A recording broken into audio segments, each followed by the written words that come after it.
Every single day in the park is an experience of, oh my gosh, this space has changed.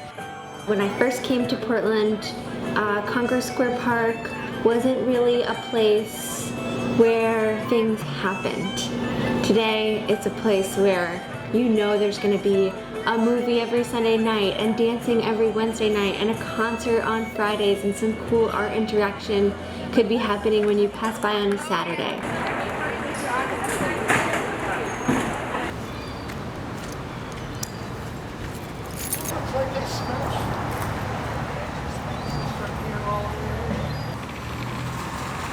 My name's David Lacaze.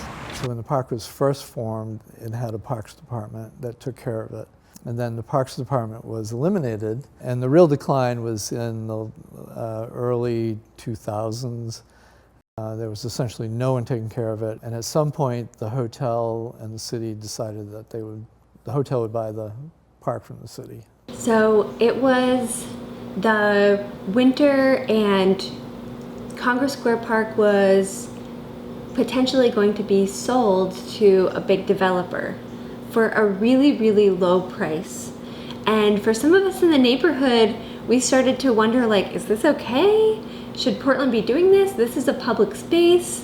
And it got us really thinking and wondering and asking questions about really if this was okay. Because of the way the ordinances are written, we couldn't actually have a people's referendum to prevent the sale of the park. And we also discovered that any park in the city, and we have over 1,000 acres of park, so any piece of a park could be sold with a city council vote of 5 members. And so what we decided to do was to change the ordinance so that it changed the process by which a park could be sold. So we didn't even talk about Congress Square Park as part of the referendum. It was protect all of our parks. The headline said something like, "The park squeaks by." It was pretty close, with the downtown districts who live close to the park all pretty much wildly voting in favor to keep it, and some of Portland's outskirts voting to let it be developed. We realized that we really needed to change the minds of about half of our community. After the referendum, we went out of our way to meet with all of the people who were opposed to us and said, okay, this is where we're at. We can continue to fight, or we can figure out how to make Congress Square a success. And so we made the park come alive. We welcome Portland In-Town Contra Dance, and in a moment we'll introduce the folks who are performing for you. For now, my name is Della, and I'm here representing Friends of Congress Square Park. My name is Della Murphy, and I am the Executive Director of Friends of Congress Square Park. Now, there are regulars who treat the park like their backyard.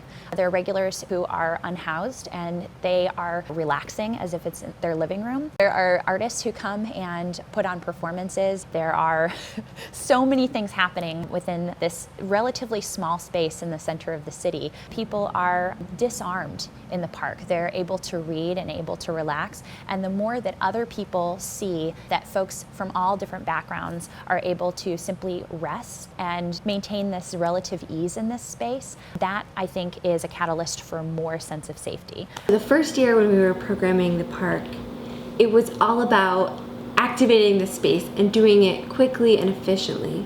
The method that we're using in the park is called placemaking.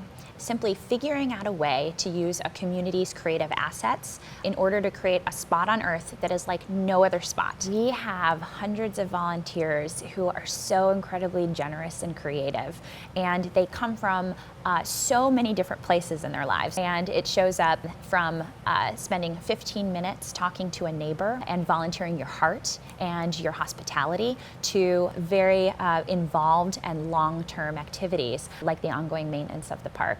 The community nature of this park coming together has been really empowering.